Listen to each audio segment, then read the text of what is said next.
أعوذ بالله من الشيطان الرجيم بسم الله الرحمن الرحيم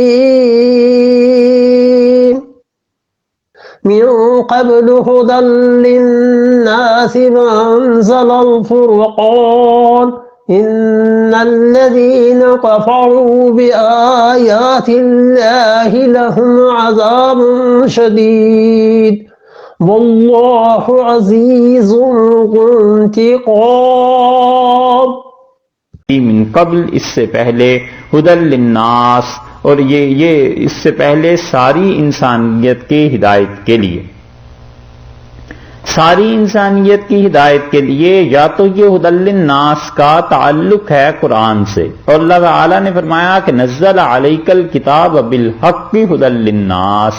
اللہ نے نازل کیا آپ کے اوپر کتاب کو سچائی کے ساتھ، اور یہ کتاب جو ہے نا ہدی للناس، انسانوں کے لیے ہدایت ہے، پوری انسانیت کے لیے. یہ مراد ہے کہ تورات اور انجیل کو اللہ نے اس سے پہلے نازل کیا، اور ہدی للناس انسانوں کی ہدایت کے لیے. تو جو بھی انسان اس وقت موجود ہوں گے، عیسائیوں کے دور میں عیسائی، یہودیوں کے دور میں یہودی، جو بھی انسان تھے اس وقت بستے، خدا نے ان کے لیے نازل کیا.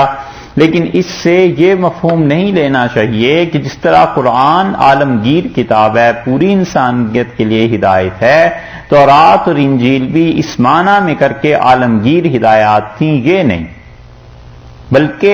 وہ محدود تھیں ان لوگوں تک جنہوں نے اس مذہب کو قبول کر لیا تھا، وہ محدود تھیں ان علاقوں تک جن علاقوں میں یہودی اور عیسائی اور یہ لوگ پائے جاتے تھے. جبکہ قرآن کی ہدایت اللہ نے پوری انسانیت کے لیے رکھی ہے کہ کوئی بھی اس سے جو فائدہ اٹھائے گا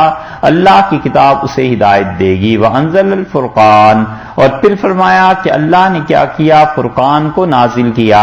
بعض حضرات کے نزدیک مفسرین کہتے ہیں کہ انزل الفرقان کا مطلب یہ ہے کہ اللہ نے معجزات کو نازل کیا، معجزات بھیجے انبیاء علیہ السلام کے ساتھ، اور معجزے کو دیکھ کر فرق پتہ چل جاتا تھا کہ یہ آدمی واقعی خدا کے دوستوں میں سے اور اللہ کی طرف سے بھیجا گیا ہے، یا یہ کہ یہ خود آ گیا ہے اور کوئی شعبدہ بازی علیہ باللہ. تو اس لیے ارشاد فرمایا ہے کہ وانزل الفرقان، اور اللہ نے فرق کرنے والی چیزیں بھیجی ان کے ساتھ. اور ایک ترجمہ یہ بھی ہے کہ انزل الفرقان، کہ اللہ نے قرآن کو نازل کیا. تو وہ کہتے ہیں کہ اللہ نے جب پہلے کہہ دیا ہے کہ ہم نے کتاب کو نازل کیا، تو پھر فرقان لانے کی ضرورت کیا تھی؟ تو اس لیے فرقان سے مراد معجزات ہیں. اور ایک رائے یہ بھی ہے کہ وہ کہتے ہیں اللہ تعالیٰ نے پہلے بتا دیا اور تورات اور انجیل کے ذکر کے بعد یہ بتایا کہ انزل الفرقان، یعنی ہم نے قرآن کو نازل کیا. تو مطلب یہ ہے کہ تورات اور انجیل جس طرح کتابیں تھیں اللہ کی جانب سے آئی تھیں، یہ قرآن ان کے بعد آیا ہے، ان کے بعد ہم اس کا تذکرہ کر رہے ہیں کہ وہ اپنے اپنے زمانے کے لیے تھیں. اور اب یہ جو قرآن نازل کیا ہے، قرآن ناسخ ہے ان تمام کتابوں کا، قرآن منسوخ کرتا ہے پچھلی کتابوں کو،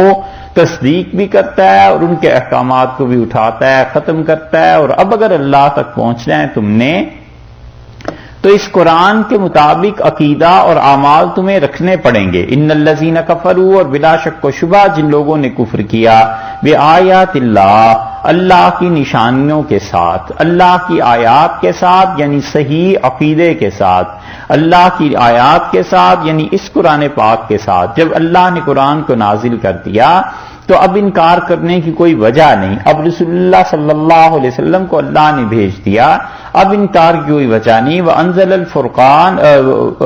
ان الذین کفروا بآیات اللہ، جو لوگ انکار کرتے ہیں ان چیزوں کا، آیات کا، نشانیوں کا جو اللہ کی ہیں، کوئی بھی چیز اس میں سے مراد لے لی جائے، وہ سب اللہ کی نشانیاں تھیں، انہیں دیکھ کر اللہ یاد آتا تھا. لہم عذاب شدید، ان کے لیے شدید عذاب ہے، خدا بہت سخت عذاب انہیں دے گا، کیونکہ اللہ کی جو ذمہ داری تھی حق کی وضاحت، اور اللہ کے ذمے جو چیز تھی کہ حق بات لوگوں تک پہنچا دیں، وہ خدا نے کر دی. اب لوگوں نے اگر اسے نہیں مانا اور اپنے اختیار سے رد کر دیا تو یہ لوگوں کا نقصان اپنا ہے اور ان کی بات ہے، اللہ کے ذمے اس سے کوئی چیز نہیں آتی. واللہ عزیز، اور اللہ تعالی غالب ہے، ایسے نہیں ہے کہ اسے کسی کی ضرورت پیش آ جائے، ایسے نہیں ہے کہ اس کے غلبے میں کسی کو دخل ہو جو تم سمجھتے ہو کہ بیٹا اور یہ ساری چیزیں، خدا کے یہاں غلبے میں کسی کو دخل نہیں، وہ خود اپنی ذات سے غالب ہے، ذو انتقام اور انتقام لینے والا ہے، یعنی بدلہ لے لے گا، جو کچھ ظلم تم دنیا میں کرتے رہے ہو اس کا بدلہ خدا کے ہاں مل جائے گا، یا یہ کہ انتقام، اللہ انتقام لینے والا ہے، جو خدا کے ساتھ شرک کرے گا اور حق کو رد کر دے گا، ٹھکرا دے گا، اللہ اس سے اس حق کے بدلے میں پاداش میں ضرور انتقام لے گا، ضرور اس کا بدلہ لے گا۔ اب اس کے بعد پھر دیکھیے دونوں چیزیں اللہ نے ذکر کی۔ ہم نے کئی بار عرض کیا کہ مشرک اقوام کو جو ٹھوکر لگتی ہے وہ اللہ کی صفات میں، اور اللہ کی صفات میں سے بھی دو صفتوں میں، ایک اللہ کی اس چیز میں کہ نفع اور نقصان کی قدرت کسی اور کے لیے مانتے ہیں، اور ایک علم کے بارے میں کہ ہمارے حالات کا، ان چیزوں کا علم کسی اور کو بھی ہوتا ہے۔ اللہ تعالیٰ نے دونوں چیزوں کی نفی کر دی۔